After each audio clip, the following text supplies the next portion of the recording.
And we are fired up. This is week 12. I'm Tony. This is Jason. We're back again, brought to you by HNB Media, powered by the Sharp app, powered by Win Daily Sports. And we did a first show last week, Jason. It was fun, but it's going to be even more fun because there's more stiffs we need to yell at this week. And let's start this off right off. We're just going to do public enemy number one. We're going to get right into it because unfortunately the Sunday night game already sucks. So we're going to get right into this right now. So many turnovers, so ridiculous. I'm going to go first with my public enemy number one. And I'm just going to put the Tampa Bay Buccaneers top big play receivers straight on notice. $14,200 I spent for 7 catches and 40 yards against an Indianapolis defense, and all of a sudden wants to show up. They've done nothing all year, and all of a sudden they want to make plays and make these receivers look like they can't get open. I don't know, man. We spent all week on this game specifically because it's Tom Brady. I know I did. He was the top quarterback on the slate. Leonard Fournette, 4 touchdowns. Who the hell would have thought? Jason, help me out. Do I have a right to be mad at Chris Godwin and Mike Evans? You do, man. It's how the cookie crumbles every single week. That's why I have a passion to hate NFL DFS, because you do all this work all week long. You do all this research. You put all this money at risk, and the numbers say Tom Brady and the Buccaneers are going to score a ton of points against his Colts defense. It's a funnel defense. They want you to throw the ball, potentially make some mistakes, but everything goes the opposite way. Brady has his worst game, or one of his worst games, statistically, of the season. He was the most popular quarterback in DraftKings and most likely on FanDuel as well. And Chris Godwin was, in a great spot. Mike Evans in a great spot. Gronkowski was in my favorite spot. He held up. He did just fine. But Brady himself was the biggest victim of all these. Like, you can get away with potentially, taking an L on Godwin and Evans, but when your quarterback does it to you, it really, really hurts. And he was in a lot of my lineups. He was in a lot of everybody's lineups.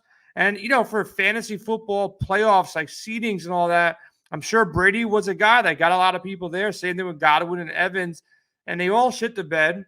And Fournette was the guy that goes out there and gets every single touchdown out there. And if you had Leonard Fournette, similar to Jonathan Taylor last week, if you had either of these guys, you automatically cash, because you can't be that bad when someone puts up close to 50.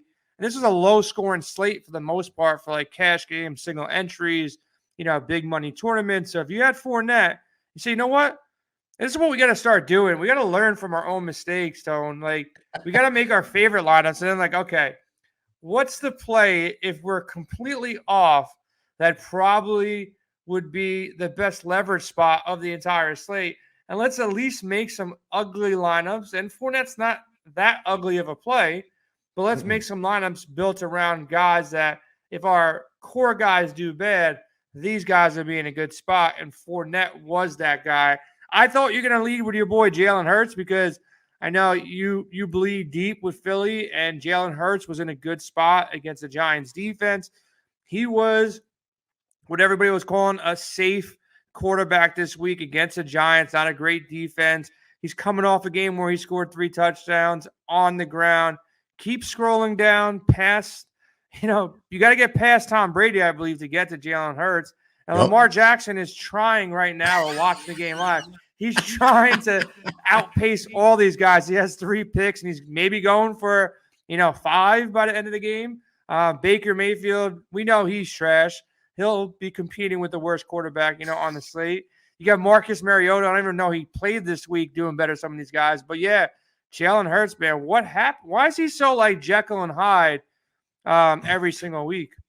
Well, I hate to say, let me just start off by saying that I'm going to implicate myself here. And I'm going to say that 100% I was all in. Brady and Hurts were part of my core, and my value play was Cam Newton. And every single one of the guys shit the bed. Okay, yeah. So Cam, I'm not having it all right. We thought Cam could maybe get there. He had that early rushing touchdown. Like, okay, Cam's going to do his thing. He's going to have, like a 15, 20-point game and breathe easy, and we hit value, but never happened, man. No, it didn't. And I'll tell you what, to get back to Jalen Hurts, this was very interesting to me because you would think that Sirianni learned from the first 3 games of the year that you cannot make Jalen Hurts a stand in the pocket throwing quarterback. And for some reason, he folded in the first half and tried to do it once again. And it just doesn't work. They have to run the ball. They have to run to set up the pass. And that's the only way it's going to work. But to his benefit, say what you want, but this guy, he battled to the end. They had every opportunity to win the game. And another stiff who's not even on a fantasy radar, will never be on a fantasy radar, in Jalen Reagor had an opportunity twice to end the game and win against New York with a saving touchdown. But again, it just doesn't work because it's just how it happens in Philly when we talk about bad drafting. And I got to watch Justin Jefferson. I got to watch him just shit all over us, right? Jalen Reagor's talking about how somebody was yelling, hey, the ball's like lava. Are you kidding? He should be fine. Like, bro, you just got to catch a ball. Like, that's it. Just catch a ball, man. That's it. And you know what? Jalen Hurts, 77 yards rushing. So if he doesn't throw the 3 picks, it's not a terrible game if he gets in the end zone once, right? And that's what we always put the stock on. But you had a game less than Zach Wilson. Zach Wilson had a better game than Jalen Hurts. And he barely had a better game than Trevor Siemian. Do me a favor, just for Bill Belichick, just go to Cam Newton's name and click that box score so we can see how well he did. Look at this stat line, man. 5 for 21. He has 2 interceptions. He only had 3 more completions than he had interceptions, and probably more shocking than that, 3 rush attempts for 5 yards. It's probably why he didn't have a job. And that whole I'm back, I'm super, like, how can you still be doing the Superman when that's your stat line and you just got cut from team after team? Like, and he has the weapon, so there's no excuse here. Like, Belichick cut you. You got kicked out of New England. You got a second chance. You go and you have weapons all around you. Miami's defense is okay. They're not great by any means, man. That's just terrible. That stat line for a professional quarterback. Like, Zach Wilson is terrible. Like, he is not good. He made some bonehead plays again. But, yeah, for him to, put up 11, Roethlisberger is so old. He put up 11 too. A little bit shocking to me. I had some shares of Jimmy G. I don't think he played bad. He did what he had to do to win the game. Their run offense is just so elite that 230 a touchdown is good enough for San Fran to win a lot of games. So he doesn't need to do much. But I thought he had some more upside against Minnesota. A little bit disappointed there. Not upset about it because, he went out and did his thing. Kirk Cousins had some shares there. He did his thing.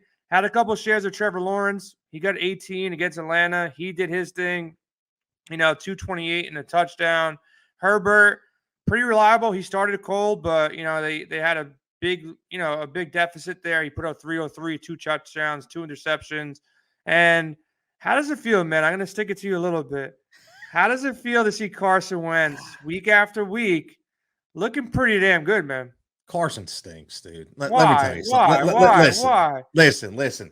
I sat in my little man cave here and watched the game, watched Red Zone, I should say, with my 2 boys who were 14 and 16. And I kept telling them Carson stinks, and they were throwing it in my face all day long.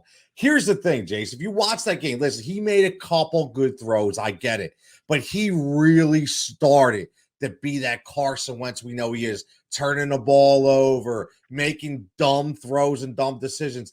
He is not going to win you football games by being a throwing quarterback. He got lucky against a very inferior secondary in Tampa Bay. We already know the formula of beating them is through the air. So I'm not ready to go the heir apparent of Carson Wentz, okay? I'm not ready. You can call it hate, call it whatever you want. But let's look at Mac Jones.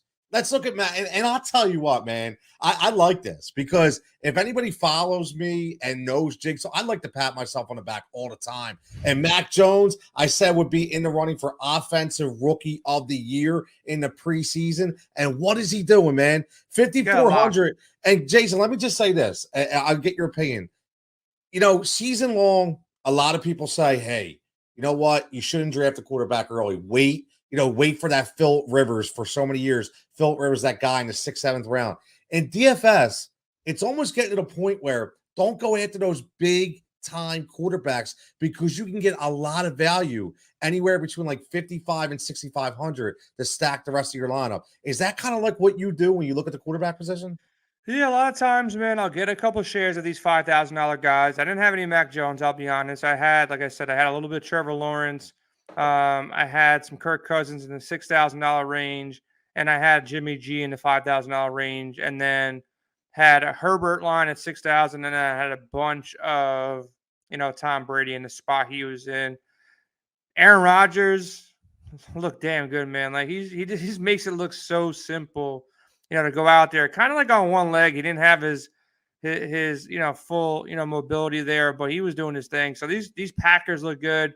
These running backs outside of Fournette and Mixon, and then two guys that came in questionable. That's what pisses me off a lot about these like coaches. You kind of take Eli Mitchell off your radar all week long because he's questionable. You don't think he's going to play. He goes out there and he drops 30. Cordarrelle Patterson, I probably wouldn't play regardless. I'm not a Cordarrelle Patterson type of guy. Dude drops 30 again. And he came in questionable too. So those two guys went out there, did their thing. A.J. Dillon, he ended up scoring a touchdown. Aaron Jones ended up playing, so I took shares off of him. So running back had a lot of guys that were, Miles Sanders again, probably the most popular. Him along with Jalen Hurts, like super popular. And I told everybody all week long, I'm like, dude, I'm not playing this dude. He's not good. He just can't figure things out. This team really can't figure things out. Jalen can vulture him. Other guys can vulture him. But then by the end of the week, man, I ate the chalks. It was just so easy to put a $5,000 running back in there. And with some questionable tags on so many other players in a short slate, I took a chance on him. And I took some shares of Saquon Barkley thinking, you know what? Barkley's back. He's kind of rested. They're giving him the start. Why can he not go out there and do his thing? He used to be a stud. He used to be a top 3, top 5 back, and he's 6,300, but he goes out there and only runs for, 40 yards on 13 touches and caught 4 receptions for 13 yards. So he had a miserable day as well. So these running backs were not much better than the quarterbacks. The funny thing about Miles Sanders is, like you said, it was so easy to eat that number 5,100. To throw a $5,100 running back in it makes your life so much easier. And when you go last week for all the question marks, I know Sticks was in on him. I know I was in on him. You look 16 carries for 94 yards. It's not like he got 12 carries or 5. It's 16. How does he come? And he showed 5.9 yards per carry.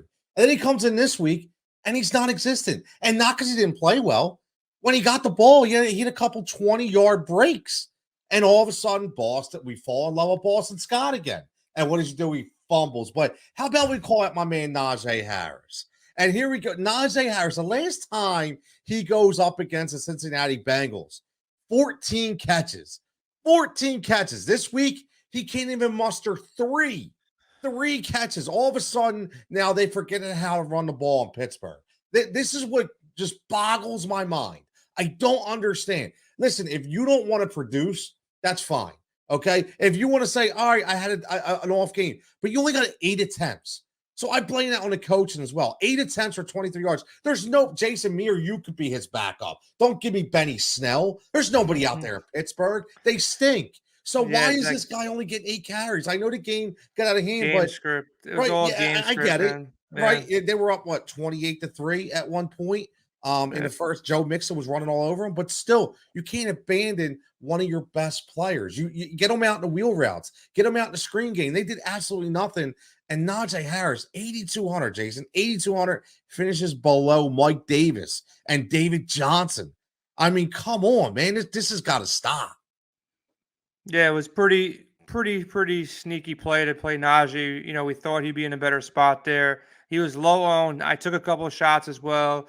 Him and Miles Sanders pretty much got did up by game script, man. Like game script was totally against them.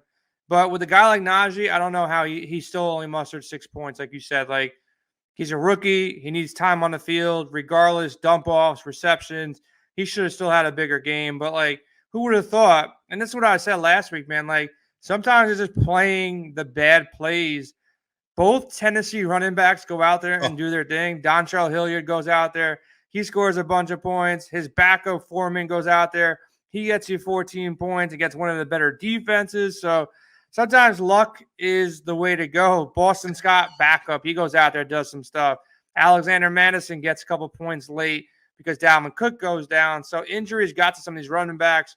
But Joe Mixon keeps on doing it week after week. Cordarrelle Patterson does it week after week. Eli Mitchell in that run game. If you took the questionable guys, man, and threw them into your lineup, as funny as it says, it worked this week. And Mixon was a good play. Mixon is a bell cow. People got to take notice of what he's doing week in and week out. This guy is for real. And Fournette, smart money could have got me there. If I thought a little bit stronger about, everybody loading up on Brady, at least making some lineups for Fournette, kind of slipped on that. Similar to Jonathan Taylor last week, man. It just, you get so sold by the entire industry, and I'm one of them because I was on Sirius last night talking about Brady and, this passing attack and Gronkowski. And, yeah, we mentioned Fournette, but I wasn't in love with Fournette by any means. Nah, and again, me neither. I think you said the perfect scenario here was, it was like the week before, nobody really talked about Jonathan Taylor. It's just because we get so fixated on specific matchups and players because we gravitate towards those matchups, and it happens all the time. And we're human, right?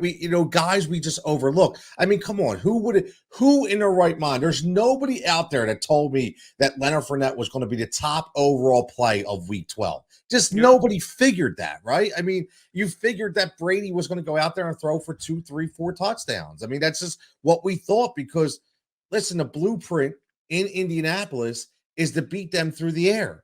And now all of a sudden we beat them through the ground. Like, you just can't play this out. So let's look at the receivers real fast. And again, a guy who I absolutely love in Jalen Waddle. I loved him coming out of the draft. I thought he would be the top offensive receiver coming out of the draft, only because, not to say he's more talented than Ja'Marr Chase, but because he's in a better situation. Because Tua is not a guy who's going to throw the ball 70 yards down the field. And this is the ultimate catch and run weapon, which is, I thought, the perfect draft pick for the Miami Dolphins. He's the top offensive receiver right now. T. Higgins, Hunter Renfrow. I mean, these guys. But what about, you got Deebo Samuel, right? I want to ask you about Deebo because, Deebo, guy. and let's he was my favorite guy. One catch. Favorite guy in the entire slate. I think he's one of the most talented guys in the NFL right now. He's electric. Love his attitude. He stays healthy, man. He's going to be a big-time player in this league for a long time. 6 rushes, 66 yards, 2 touchdowns. Got hurt late, which he could have went out there and did a little bit more. I had him in my main lineup. He was my favorite, wide receiver coming in, and he did his thing. I really liked this game from a stack potential. So I had a lot of Deebo, Thielen, Jefferson, and some Ayuk mixed in stacks. Yep. Wasn't smart enough to play Eli Mitchell because that questionable tag had me worried. It was a late game. I didn't want to pivot and move things around too much. I wasn't on T. Higgins, wasn't really on Jalen Waddle. I respect Carolina's D. And Cincinnati, there's 3 good wide receivers there. But it's funny, like all the wide receivers from the Thanksgiving slate went off, but all the, wide receivers for the most part from the Sunday slate, Odell Beckham, I was talking to a guy in our Discord chat at Win Daily Sports. I said, look, he could go off. He could make you look really smart, catch a long touchdown, but he's really not that good of a wide receiver, as good as he was before. He was a GPP only play for me. Went out there, scored that touchdown, and he had a good game. Deontay Johnson had some shares there. Pretty good game. But like you said earlier, man, the plays everybody were on, they really, really had bad games. Justin Jefferson underperformed at 13.2. Then I'm looking for Godwin and Evans, but you mentioned him earlier. They did nothing. Michael Pittman, who was popular, he did nothing. The Jacksonville receivers against Atlanta, like Marvin Jones, Laviska, pretty much came close to hitting value. They weren't expensive, but they didn't do much. The Jets wide receivers, a lot of people were on Elijah Moore and Jamison Crowder. They had bad games. This was a good cash game week. Keenan Allen had a bad game. Mike Williams had a bad game. If you just avoided some of these landmines in DFS lineups, it was an easy slate to cash, but it was a hard slate to take down GPPs because, like, a lot of the popular players just went out there and had a really, really bad game. Yeah, listen. Justin Jefferson was one of my guys this week, and if you throw an $8,300 wide receiver in there and he doesn't produce that 20 plus, and especially if you're building him with another guy who doesn't produce, you're going to be in trouble. But the funny thing is, when you look through this list, and I get it, because wide receivers, when who really knows the third or fourth receiver on most teams, right? But Ashton Dulin, really. Like Ashton Dulin, like who thought Ashton Dulin was going to be a guy to outperform Brandon Ayuk, to outperform Mike Evans and Chris Godwin? I mean, this is the problem, and I get so pissed off about it because it's so simple, right? It's so simple. You go through the week and you go through preparation, and you know the reads to these guys. You guys are big value guys because you're supposed to be talented. You're supposed to be able to get off bump and run coverage. You're supposed to get open. And listen, it's not that hard when you're that talented to catch 5 or 6 balls. I'm not asking for a lot here, man. Not asking for a lot. And I know they don't care that I'm not winning money on them, but even Tavon freaking Austin, I didn't even know he was still in the league. Tavon Austin catches a touchdown for Jacksonville. I mean, you can't make this stuff up, man. That one hurt because I was hoping that was Laviska. I had a lot of shares of Laviska. He was super cheap. Liked the matchup against Atlanta. I saw a small little guy catch that touchdown. I'm like, oh, nope, that's not him. That's Tavon Austin. Of course it's Tavon Austin. So, yeah, Russell Gage scored a touchdown. Van Jefferson scored a touchdown. New England receivers. Yeah, I think Kendrick Bourne caught 2 touchdowns. It was so huge. It was a crazy day, man. It really was a crazy day. A lot of these, mid-range guys were the guys to have. Nobody up top really had a great game. Look, Devontae had a good game. Debo, good game. Adam Thielen, good game. But everybody else in that upper tier, the Cooper Kupps, the Mike Evans, the Chris Godwin, they all had a pretty bad day. And a lot of people were on these guys. So it just tells you, man, you got to get different. Keenan Allen, suspect game, only 15. Mike Williams was quiet. So it's like some of the quarterbacks who even did well, like a Justin Herbert type, they didn't do well, go into their number one targets. Outside of Aaron Rodgers, the Devontae Adams, that kind of worked out. All the rest, man, it was quarterbacks going to the second guy or the third guy. So, like, with Burrow to Higgins or Kirk Cousins to Adam Thielen, Stafford to Odell, it wasn't your easy, best quarterback to number one receiver, and the stacks just did not work out. That's why it was a lot of low scoring games. Like Deontay, you had to play him in the island. Russell Gage, you had to play him by himself. DJ Moore, you couldn't play him with Cam. So all the quarterbacks that you would have liked to stack with these guys, this wasn't a week to really stack up your quarterbacks. A lot of misfits were working out. A lot of one-offs were working out. Outside of Gronk, tight ends was kind of weak too. Gronk had a great game. Our guy at Win Daily Sports Sticks did call out Jack Doyle. He was 3,100 at tight end. Those are my 2 main, tight ends that I rostered more than anybody else. It worked out. But after that, like Jared Cook caught that really nice catch, that meaningless touchdown. But outside of that, man, tight end was a dumpster fire. Nobody really did good. Evan Ingram, kind of popular. Got you 6 points, didn't kill you. Darren Waller killed me on Thanksgiving. I had a really strong lineup. And if he didn't get hurt, I was in for a big day. So it was a tough week overall. And it was a tough day for me yesterday, man. I had the ticket that was worth $50,000 to the live finals for basketball. Ended up losing and finishing in second place. The difference between second and first was like $49,000. So that one really hurt. And I lost to the same guy on FanDuel. So I had a DraftKings ticket that was worth $50,000. I was pretty much winning all night. And then I entered one lineup on FanDuel, ended up finishing second for $2,500 and lost to the same dude who had a lineup on FanDuel, and he won first place for $10,000. So the same guy beat me on FanDuel and DraftKings. It if he just took the night off, I would have made like $60,000 yesterday. So I could have lost some money in the NFL and not really cared. But the money I won in NBA, not all of it, but some of it got lost today in NFL. It was a tough day for the industry, a tough day for a lot of the experts and the sharps, at least the ones that are honest with you. But we'll be back every single week breaking down. You got to check out our projection models, our cheat sheets, all of our content. And I love the NBA game. And I told you before we get on here, like NBA is so consistent pretty much every day, I feel like I can take it down. I know my core Agree. guys are going to go off, barring any kind of injuries or little fights or foul troubles or blowouts. I'm going to be on the right core because there's no guy that's going to come off the bench. I'm like, all right, Embiid, you're not going to do your thing today. Cork Miles is going to drop 40, and if you don't have Cork Miles, you're going to lose. No, that doesn't happen in NBA. Like in NBA, the right players, the guys who are going to get the minutes, what they're capable of doing on the floor. It's more of a one-on-one game where it's like, if you break down on defense one time, okay, someone scores a bucket. That's 2 points. But if something gets broken down weird on defense, that can be a 50-yard bomb to some Tennessee running back scrub who now, drops, 20 on you and changes the entire slate.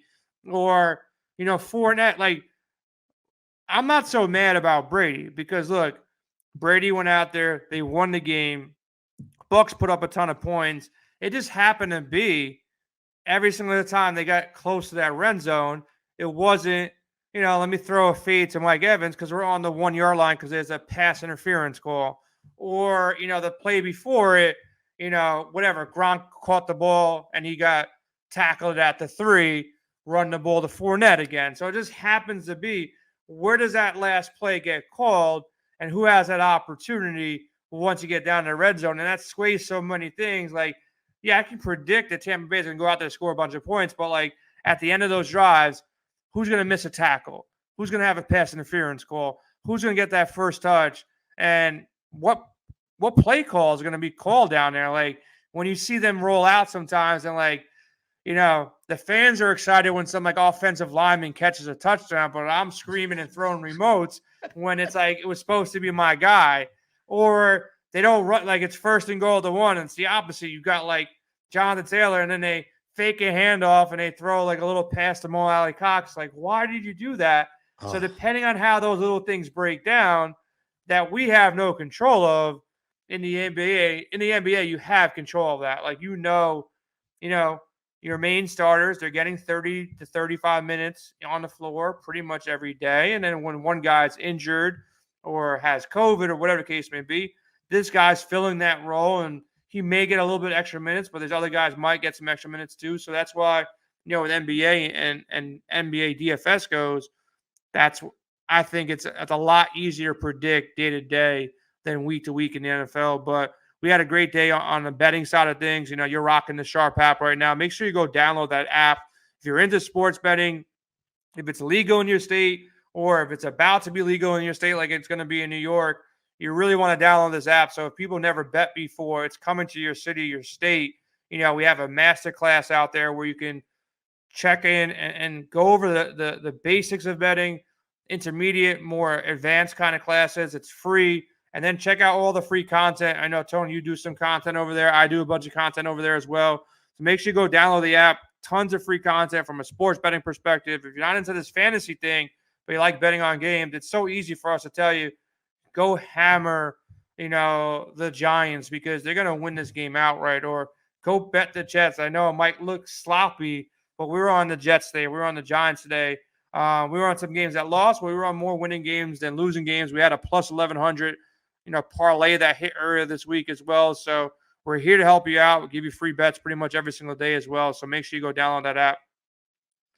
Oh, 100%. I'm laughing in my mind when you're talking because you talked about throwing a remote. It's like the worst thing for a fantasy player, for DFS players, when just say you have Stephon Diggs and they throw a favor out to him and they throw a pass interference call in the end zone and you're going, like, everybody's excited. I don't care. I don't want that because now I'm screwed because now my guy ain't getting the ball. It's the absolute worst. But you're 100% right with everything you said, especially when you talk about NBA, you can control, NFL, you can't. So, obviously that's the difference. But again, another fantastic and fun week. As always, Jason already gave you where to find us. Again, Win Daily Sports, HNB Media, and at the Sharp app. So for everybody, week 12 is basically in the books. You'll see some more stiffs probably on Monday night, but that's okay. But we'll be back here Sunday night for week 13, and we'll get more guys on the milk carton. We'll be fired up once again, and we'll be here for your entertainment. Everybody stay safe.